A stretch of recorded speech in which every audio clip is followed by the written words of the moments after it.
Я вас слушаю, повторил доктор Харпер. Это началось, когда Дэнни было около 2, а Шерли только родилась. Ее кровать стояла рядом с нашей, Дэнни же спал в другой спальне. С какого-то момента он стал постоянно плакать. Стоило Рите уложить его на ночь, я сразу решил, что он из-за бутылочки с молоком, которую ему перестали давать в постель. Рита считала, что не стоит идти на принцип. Пусть, дескать, пьет себя в свое удовольствие. Скоро сам отвыкнет. Вот так в детях воспитывают дурные наклонности, позволяют им черти чего, а после за сердце хватаются.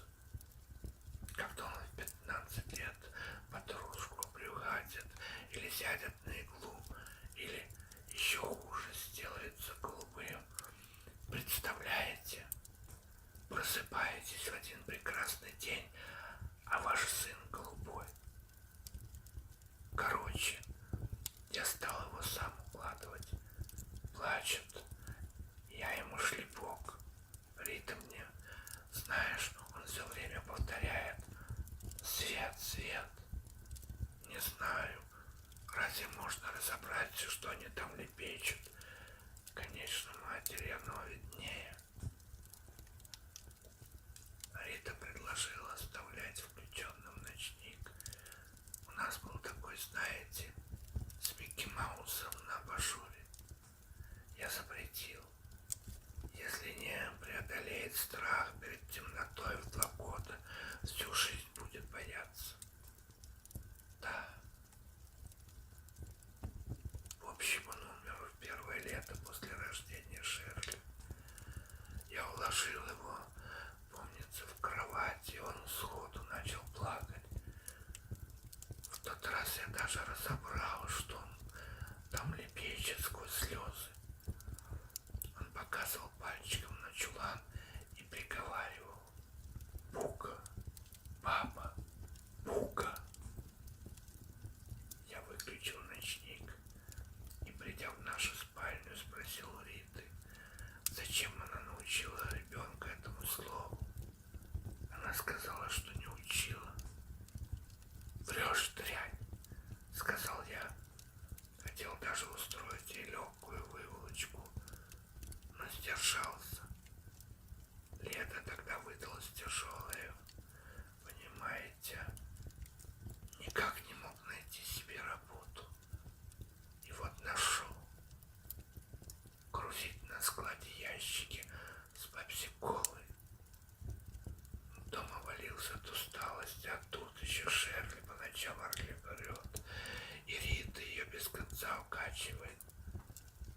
Я был готов выкинуть их обеих в окно, честное слово. Дети иногда могут до того допечь, так бы, кажется, своими руками задушил. В ту ночь Дэнни разбудил меня в 3, как по часам. Я поплелся в уборную, можно сказать, с закрытыми глазами, а Рита мне вдогонку. Ты не подойдешь к нему. Сама, говорю, подойдешь. Ну и завалился снова в постель. Уже совсем засыпал, когда она подняла истошный крик. Я встал и пошел в другую спальню, а малыш лежал на спине мертвый. В лице ни кровинки, глаза открыты. Это было самое страшное. Открытые, остекленевшие глаза. Помните фотографии убитых детей во Вьетнаме? Вот такие глаза. У американского ребенка не должно быть таких глаз. Он лежал на спине, в подгузнике и в клеенчатых трусах. Последние 2 недели он стал опять мочиться. В общем, жуть. Такой был чудный парень. Биллинг помотал головой, на губах появилась уже знакомая вымученная улыбка. Рита вопила, как резаная. взять его на руки и покачать, но я не позволил. Полицейские не любят, когда прикасаются к вещественным доказательствам. Я это точно знаю. Вы тогда догадывались, что это Бук? Мягко перебил его доктор Харпер.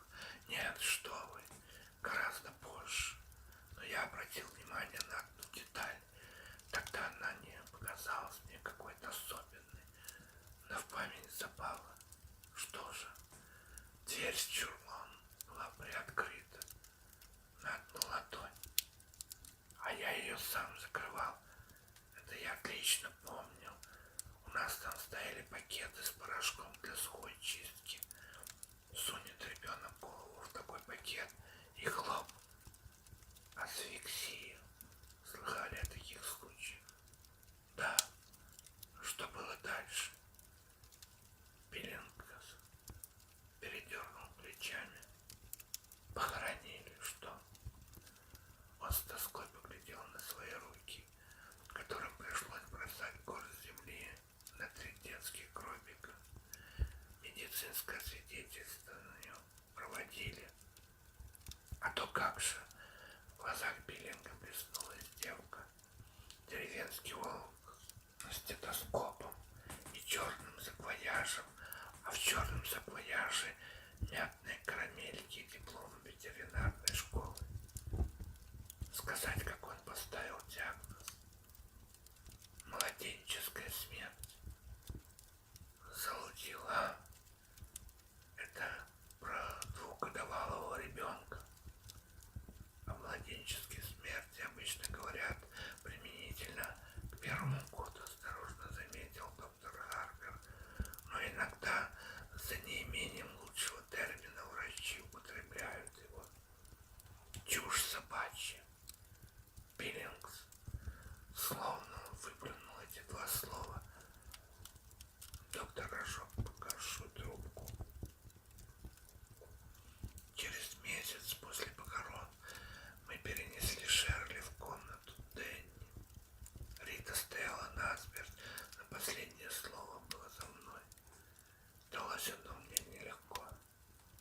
Можете мне поверить, мне нравилось, что малышка при нас, но над детьми нельзя дрожать, так их только испортишь.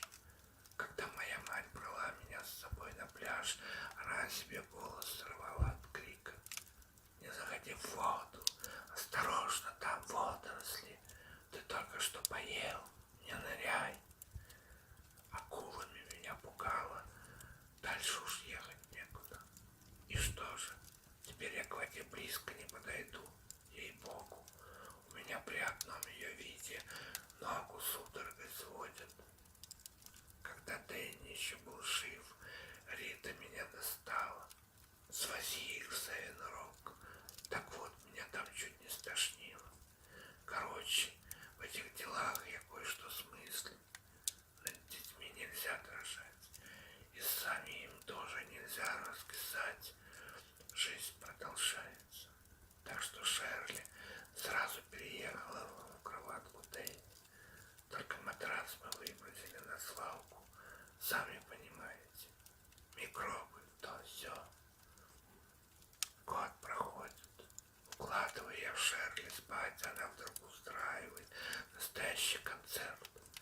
Бука, кричит, Бука. Я аж вздрогнул. Прямо как Дэнни. Тут в памяти всплыла приоткрытая дверь с чурбаном. Сразу захотелось унести Шерли в нашу спальню. Даже так? Нет. Захотелось, это, конечно, громко сказано. Взгляд Биллингса снова упал на руки, и сразу щека задергалась. Не мог же я признать перед Ритой, что оказался неправ. Я обязан был проявить силу воли. Вот она бесхарактерная, запросто легла со мной в постель, когда браком еще и не пахло. Харпер не удержался. А если взглянуть иначе, что это вы запросто легли с ней в постель задолго до женитьбы? Биллингс оставил в покое свои руки и повернулся к доктору. умника из себя строите? Вовсе нет.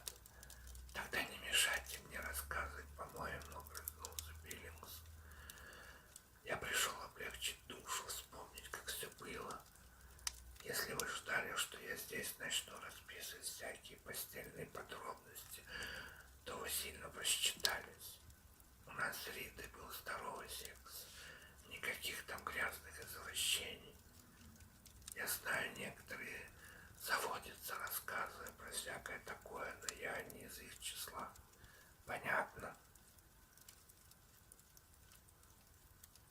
Окей, примирительным тоном сказал доктор. Окей. В тоне Биллингса был вызов, но не было уверенности. Казалось, он потерял нить разговора и только беспокойно поглядывал на плотно прикрытую дверь чулана. «Открыть?» — спросил Харпер, проследив его взгляд. «Нет», — скинулся Биллингс и позволил себе нервный